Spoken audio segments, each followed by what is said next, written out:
Ladies and gentlemen, welcome to COVID Expert Interviews. Today we have a really great friend of mine, Dr. Jennifer Sbicca. Jen, welcome to the show. Hi, Larry. Thanks for having me. It's good to be here. Oh, it's so funny. Dr. Sbicca is a dermatologist, a board-certified dermatologist. You've been in practice for years. Years? 6 years now. Wow. Has it really been 6 years? It's been 6 years. We're going to talk about three things today. Okay. Is there a coronavirus rash? What are COVID toes? What does the rash look like? When do you get it? How do you treat it? How long does it last? Like all these coronavirus rash. Is there even a rash? Number one. Number two, you're pregnant. 30 weeks. And we're going to have an interesting conversation about you and your own thoughts about being pregnant and getting coronavirus, what you've done to avoid it, what some of the potential complications of pregnancy, like preterm labor and all of that. Because you and I have had these conversations, and I think you're really on top of it. You're a dermatologist. You're not an OBGYN, but you're very well informed as a pregnant doctor. I think that's really valuable for people to hear. And then the third thing is you have been, part of what you've been doing related, instead of potentially getting exposed, is working with screening and taking a lot of phone calls and basic questions for corona. So you have some knowledge there. So we've got a lot to talk about. We do have a lot to talk about. Okay, enough of the radio show host thing. How are you doing? Welcome to the show. Thank you. I'm good. I'm calling you from my garage. My son is upstairs sleeping, so hopefully he won't come in and interrupt us. I kind of hope he joins the show. That would be an added fun twist. Okay, you know what? I'm going to ask a lot of these questions, and I really don't know the answer. Does coronavirus have a rash? It does cause a rash in some people, and the rashes can be pretty different and different depending on your age and how you're responding to the virus. Is there a typical rash? What might it look like? So I would say, go ahead. Like I had a patient who came into the ER and she had a rash and was convinced that she had coronavirus. Really didn't have a lot of other symptoms. It looked like hives to me. She never had a fever or cough. She wasn't really sick. We ended up swabbing her for it and testing her, but I was like, I really don't think her test is going to be positive. I'm not that impressed that it was a potentially COVID rash, but I don't know a ton about it, so. I think a lot of the COVID rashes we're seeing are later term rashes. So I think the most famous one that's out there right now are these COVID toes. And the COVID toes are thought to happen about a month after you get coronavirus. Wait a minute. What are COVID toes? I've heard about this, but I don't know exactly what that means. What does it look like? So the COVID toes look like something called pernio or chilblains. And I trained in dermatology at USC, so I did not see any chilblains my whole residency career. But moving to Colorado, now I see it pretty commonly. People usually get chilblains or pernio in the springtime when it starts to get cold, going from cold to summer to spring. Okay. And it looks like little purple, red, kind of painful, kind of itchy spots on the ends of your toes, usually on the top, not on the bottom. All the toes, both sides, all of them. Both sides of the toes. Interesting. Not so much the fingers, the toes. So what is it? What is this COVID toe pernio? What is it? So what's happening under the microscope is your vessels are reacting to the cold exposure, and they're either getting smaller or getting bigger, or potentially being filled with a little tiny blood clot. Wow. And so you said people see this, if they do have coronavirus, they'll see COVID toes maybe a month after symptoms onset? Yeah, so at first we weren't sure exactly when people were getting the COVID toes, but it looks like it's happening in teenagers, young, healthy adults. They either have an asymptomatic case or they're mildly symptomatic. These are not very sick people. And then about a month later, three weeks later, a month and a half later, they get these little bruise-like lesions on top of their toes. Funny. Funny. And it's not serious, it just goes away? Is there any It's not treatment? serious. In the beginning, we thought, should we give these people aspirin to prevent any kind of thrombotic thing from happening internally? But because it's such a late Clotting, yeah. manifestation, we think not. They did some nasal pharyngeal tests on some of these people. They were usually negative, but we suspect the antibody test may be positive. This whole thing was first reported in northern Italy. They noticed an epidemic of COVID toes in young, healthy people during a pandemic of COVID. Interesting. And I think it's fascinating that, and this is like something for people to understand. The virus, gets into the body, spreads, and then is gone.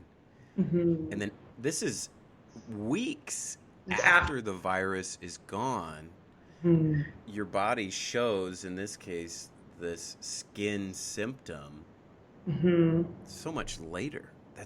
Find that's fascinating because it makes you wonder if this is going on in the toes, just like you said, like should you take aspirin to prevent this from happening somewhere that could be, like the brain or the heart or whatever. I think that's fascinating. Like what is going on in the body that it's a late manifestation? I think that was one of the first clues that people started really talking about COVID being not just a lung disorder, but really a thromboembolic disorder. So disorder of Clots. clotting, strokes, Clots. attacks, all these things that are happening later, that we're seeing with COVID. That Broadway actor who had his leg amputated, That was a lot of crazy. patients I talked to had a blood clot a month after they were hospitalized for COVID. This late manifestation. I was just working in a hospital discharging patients home, and it's a really funny conversation, but it's like, should we be putting these guys on blood thinners? And it's Yeah. weighing, the risk of bleeding versus is this going to be somebody who would benefit from just what you're talking, medicine to prevent clots. This is I a, think that's an avenue of research that people will be discussing quite a bit in the future. this is just it's such a funny disease. Okay, so that's COVID toes. It doesn't sound like there's much treatment for it. Yeah, that you could probably treat it with a little topical steroid, a strong steroid, just to decrease inflammation. There was a lot of talk about should we be doing some kind of workup? Should we be treating this? Should we be starting patients on aspirin? Should we be checking for markers for DIC, a D-dimer, things like that? We decided no workup, reassurance, because none of the patients who have been reported to have had this have done poorly. Yeah. So it looks like they'll be okay if they get COVID toes and you don't really need to do much, maybe some steroids to help. Yeah, it's probably a sign that you have had it and cleared it. A doctor friend of mine, dermatologist, he had COVID, fever for 11 days, quarantined himself in his basement, and a month after he had COVID, his daughter got COVID toes. And then later.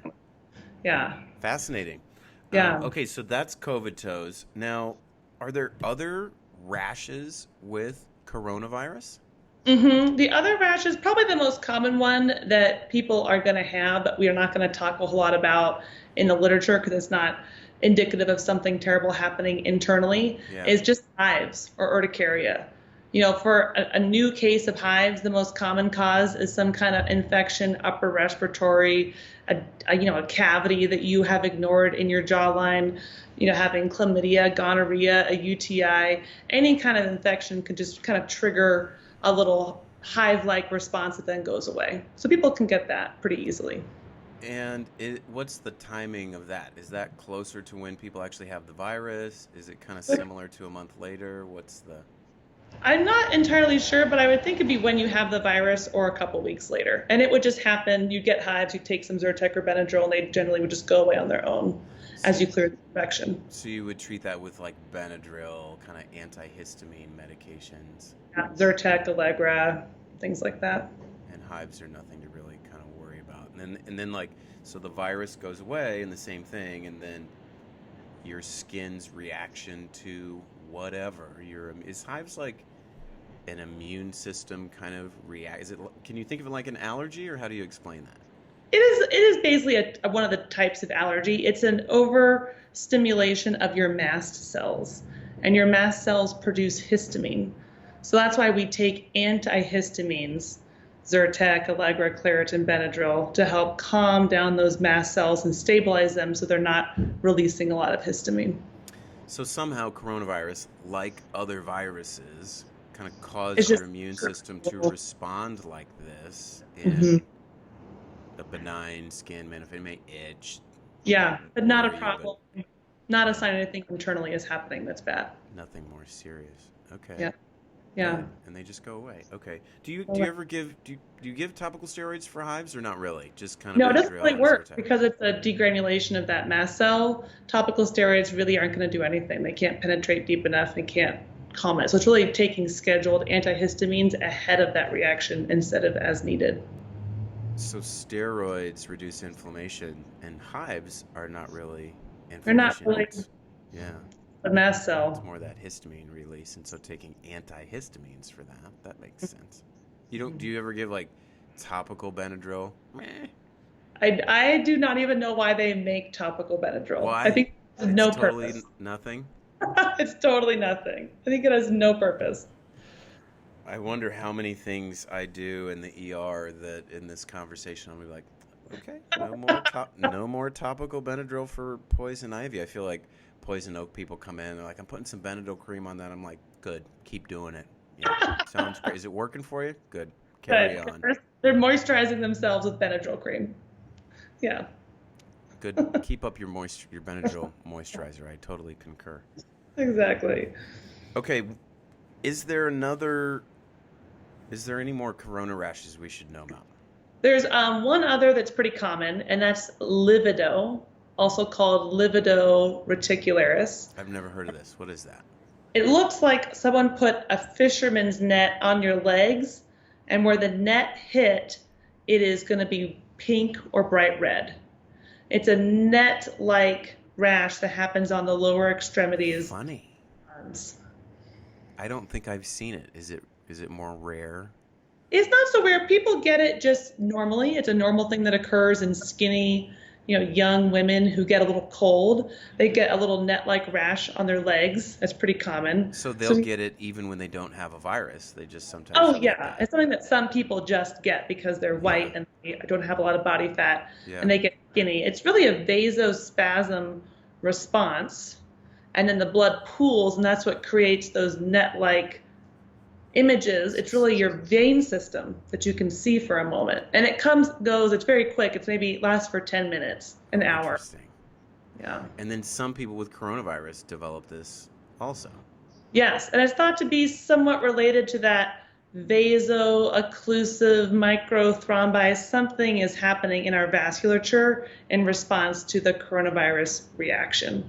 So maybe it's not the virus causing it, but it's our body's immune system reacting against that coronavirus, causing the vessels to get bigger, get smaller, clot. Cytokine storm, microthrombi, whatever. I just keep thinking of all of the, when I was in New York, all of these patients with kidney failure needing dialysis and it Yes. not behaving like other kidney failure, I think. So I was like, it must be that tiny little clots got in there.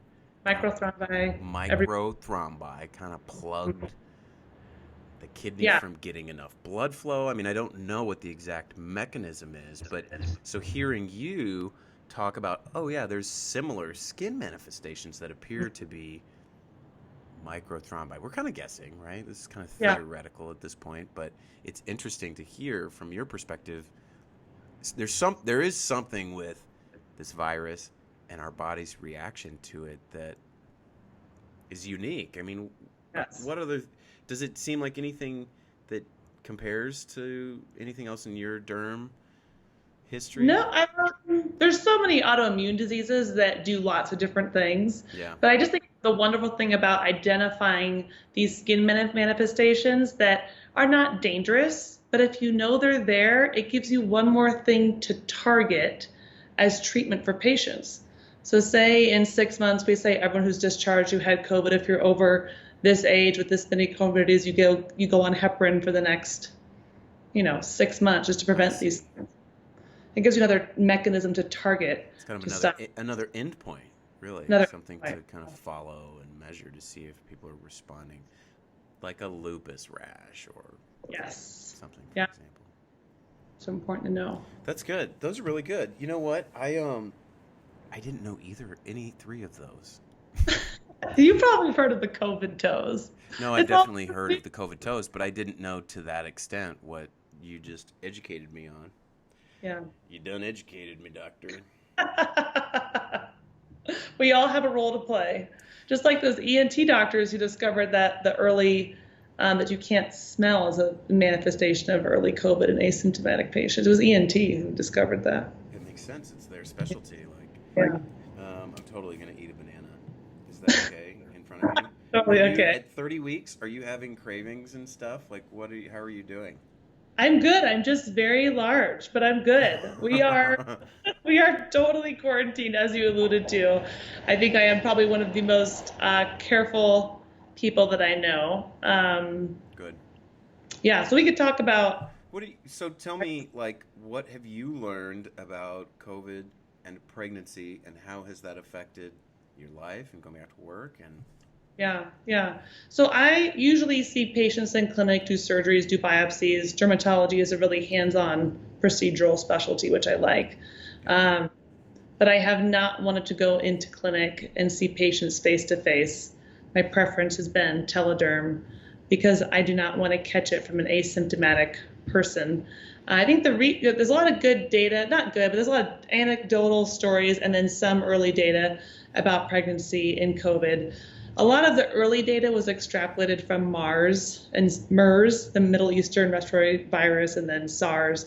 Those are much more severe viruses. Probably those mothers were in the ICU and intubated. But the number one thing I think that I'm worried most about is preterm labor, like you mentioned earlier. You know, my friend who had it, who's our age, who's a dermatologist, he had fever for 11 days. That could totally kick someone into preterm labor. And my OB said anecdotally she's seeing a lot of preterm labor, and then there's now some published data to support that as well. what's your fear about preterm labor? You're 30 weeks. So there's a lot. They used to give steroids to develop babies' lungs if you go into preterm labor. If you're COVID positive, now they're not because prednisone is shown to be such a poor outcome with COVID if you give it to someone who has COVID. So then if you're COVID positive, one, you can't visit your baby in the NICU until you have a COVID negative test. So you're separated from your baby. Two, that baby's lungs, their mental development, everything is just not, they're not supposed to be in the womb. They're early. Yeah. So potential risk for a lifetime of having issues. They're a bun that's not ready to come out of the oven.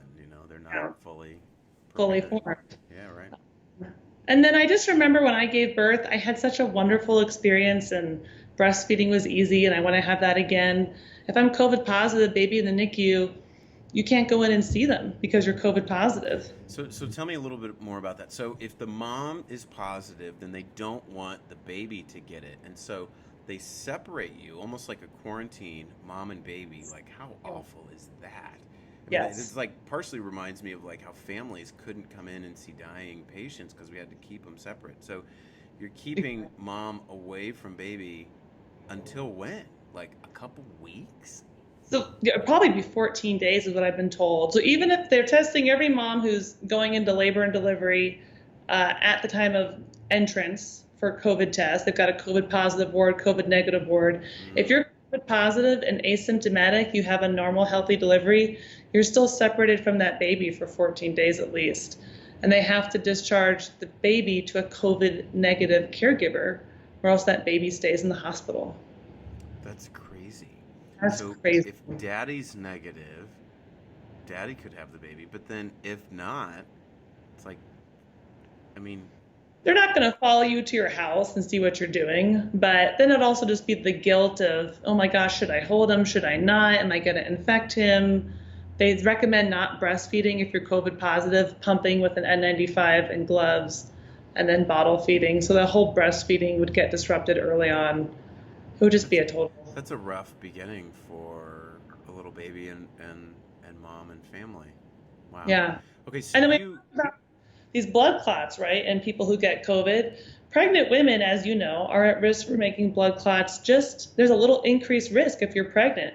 Serena Williams had that big PE. People get DVTs all the time. You get clots in your legs, clots in your lungs, increased risk when you're pregnant. Yep. So there could be some risk to me with some increased clotting if I did get COVID. And then they did a small study of some women who gave birth who were COVID positive, asymptomatic in New Jersey, and they found microthrombi and blood clots all throughout the placenta. So potentially that baby, even if you're asymptomatic, is not getting enough oxygen and you have no idea. Wow, that's intense.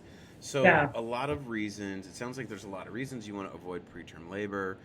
You don't want to have the increased risk of complications from COVID during your pregnancy. Yes. Totally. And you Yeah. don't want to be separated from your baby at birth. All of that sounds like it's like the Yeah. stakes. Those are the stakes.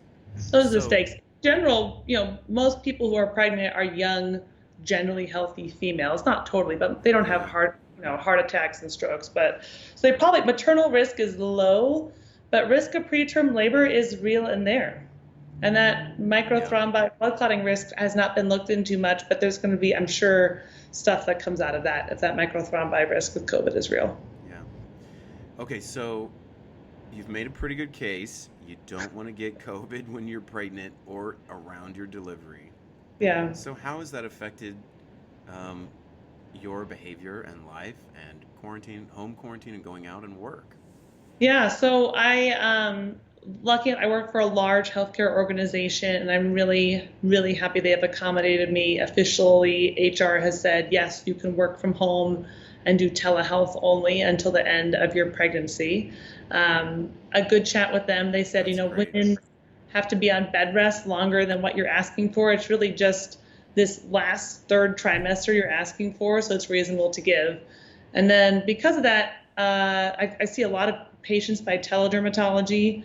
I do this virtual chat where if you log on to chat with the doc, they can just pass the case over to a dermatologist, me, if the person's asking about derm stuff.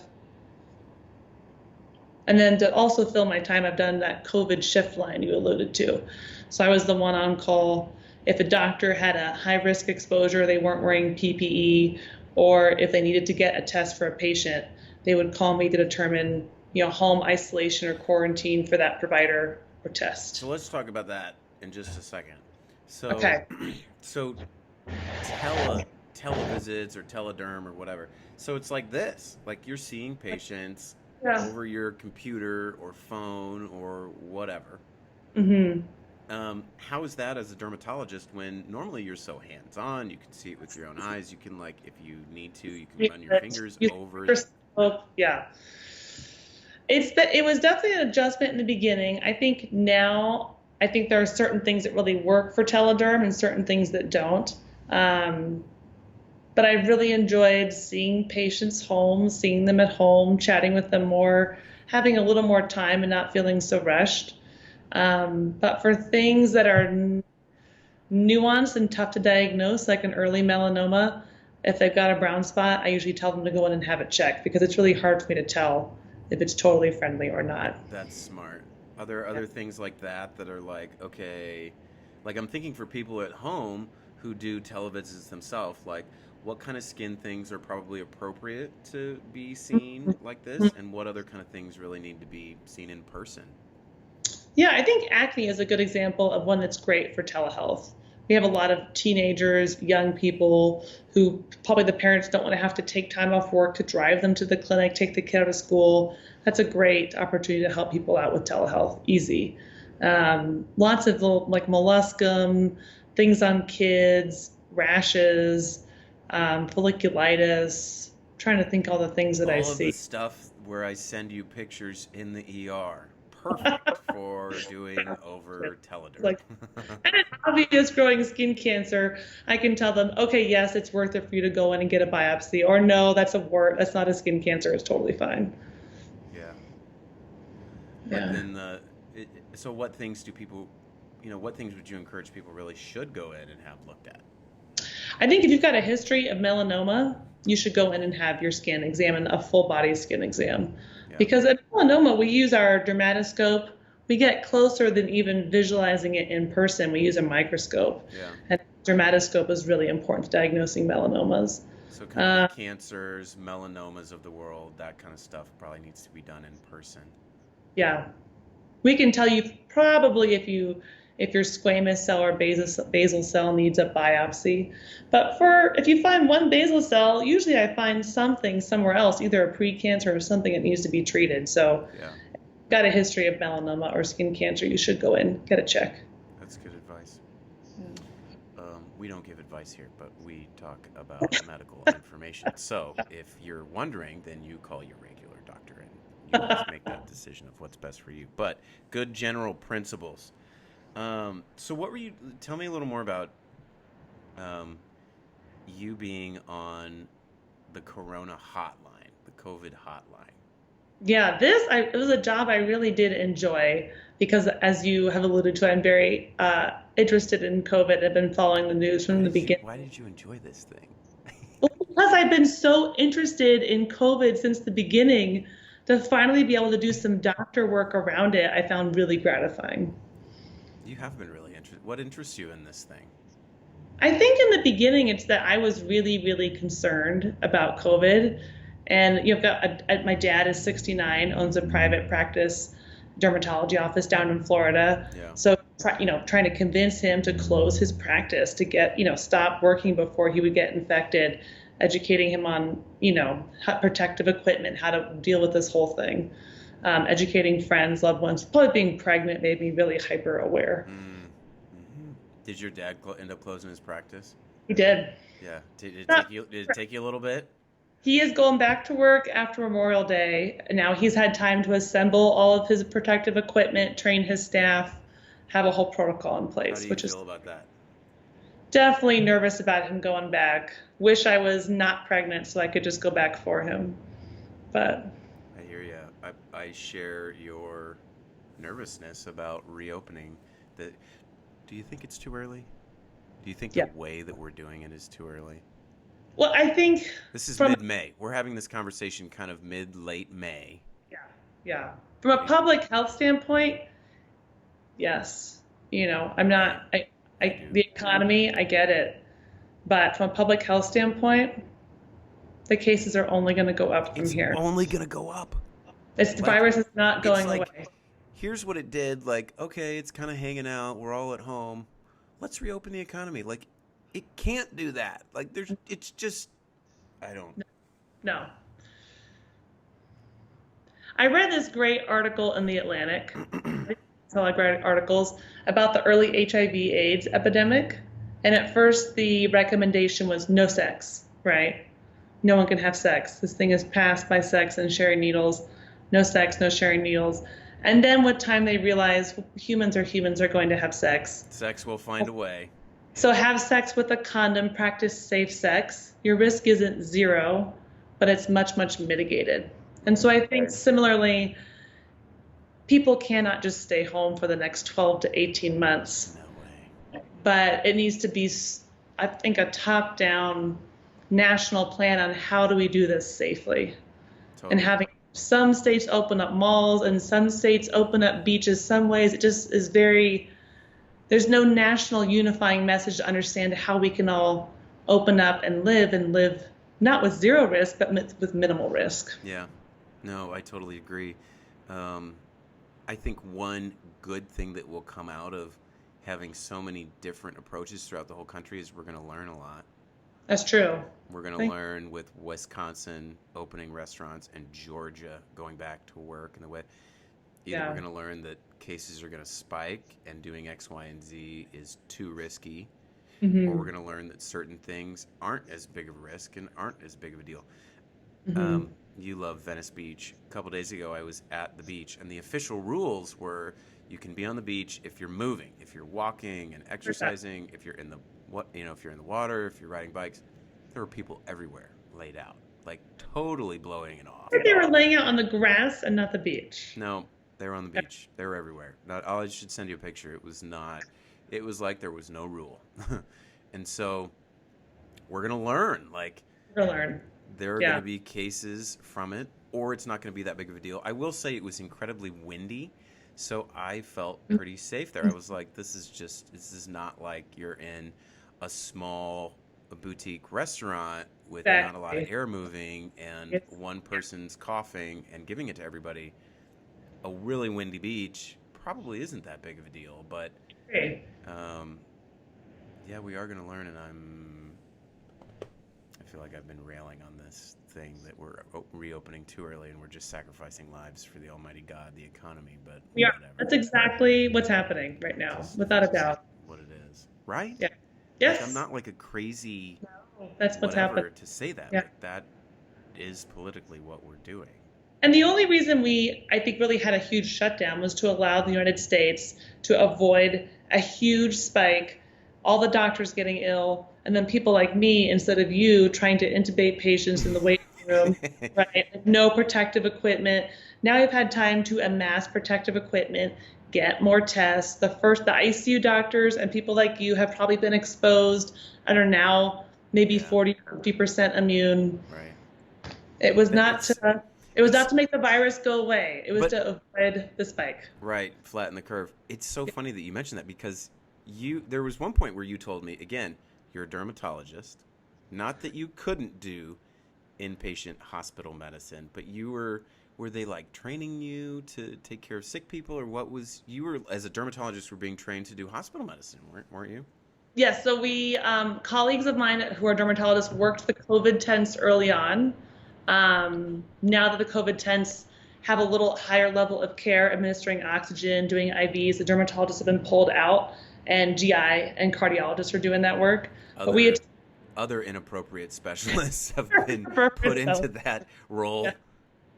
But I did a 2-hour training on hospitalist medicine, was told that you'll probably just be doing scut work, but just so, scut work, we all just like, writing down the numbers, presenting them to someone, not making all the big decisions on the Yeah, PEEP, all crazy. the ventilator But management. I mean, let's not forget, like as a dermatologist, you had a whole intern year where you did do inpatient medicine. So Yeah. yeah, it's outside what you do now as your scope, but you have had a Oh, lot of yes. training in it. So it isn't it's crazy, but it's also not too crazy. It is not too crazy. I think if you put a team of, one dermatologist, a couple internal medicine people together, we could, as a group, take care of patients. If you had a psychiatrist and a dermatologist and I don't know, someone else And a on one team, pathologist rolling yeah. out of the get radiology out there.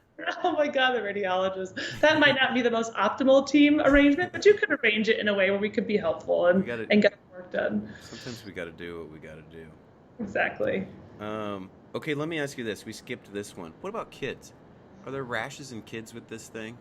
Yeah, so the COVID toes happen in young teenagers, so maybe 11 to 16, who are healthy, asymptomatic, and then get that a month later. And then the one everyone's talking about coming out of New York was the first data, is this pediatric multi-system inflammatory syndrome, is I believe the name for it.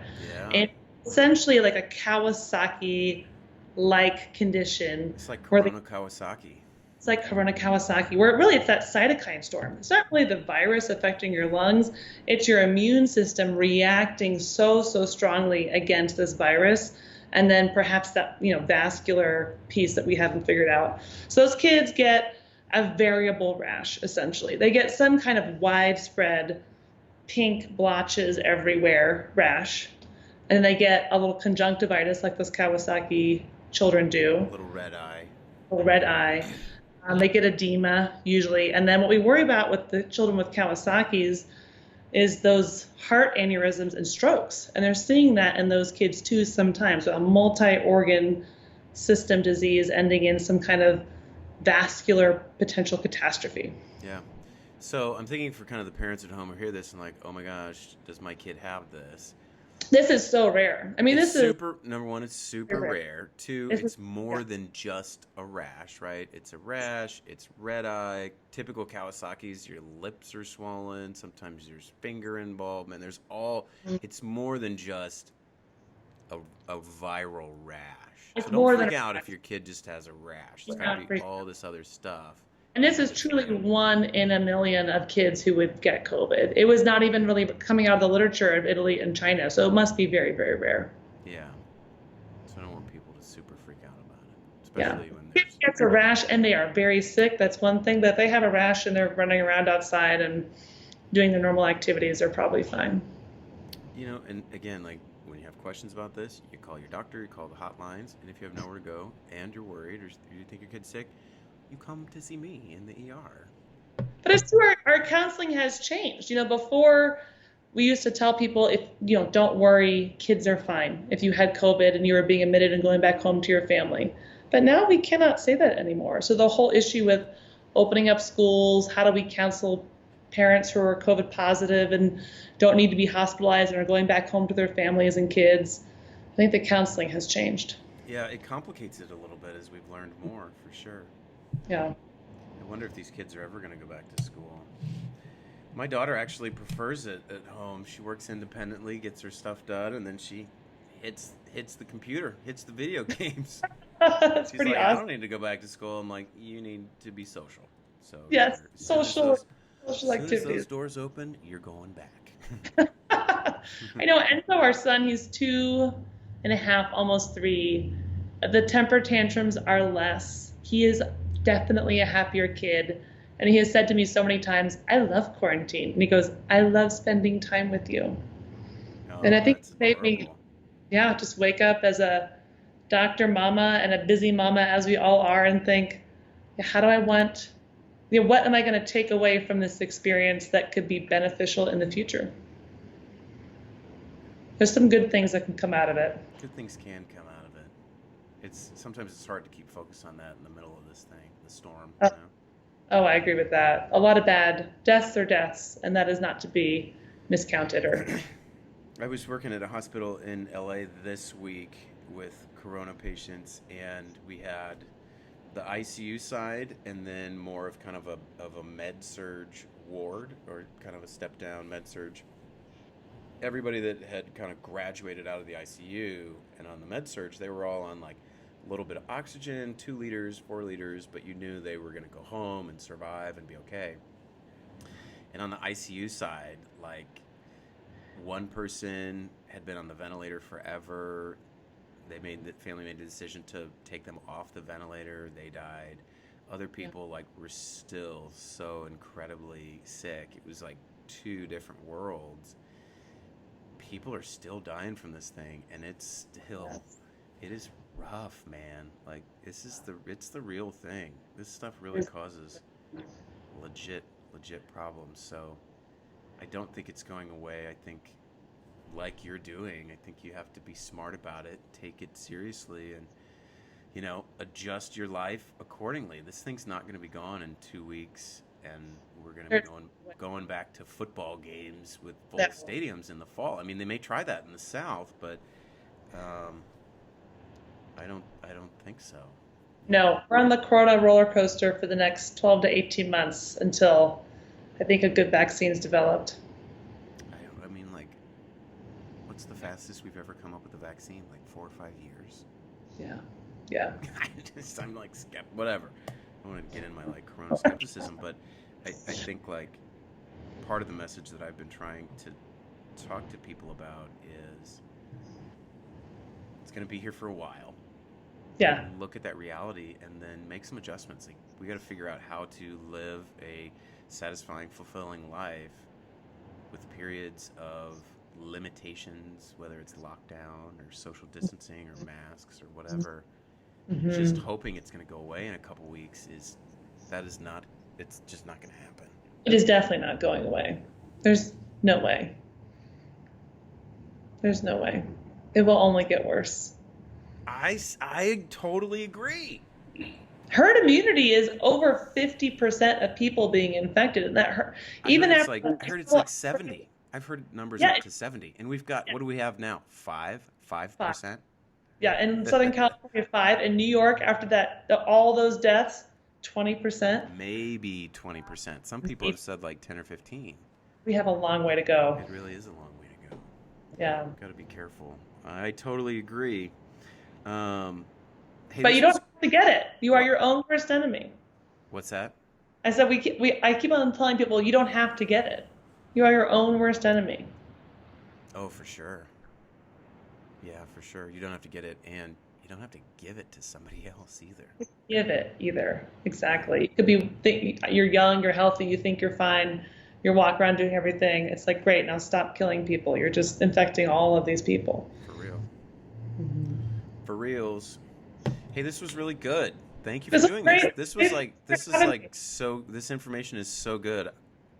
The ER doctor, Larry. I learned a lot from this. This was good. I'm going to look for COVID toes now in the ER. I've heard it being reported in people who are older as well. I think young people just notice things more. I don't know if it's younger people more, but I think a lot of people are getting these COVID toes. Look for COVID toes. Do you have COVID toes? But just because you have COVID toes does not mean you can just run around without a mask and go to the grocery store and go to football games. Oh, interesting. I've got the COVID toe certificate of proof. Now I'm immune. Very interesting idea. False hope, I think. I don't know. We'll see.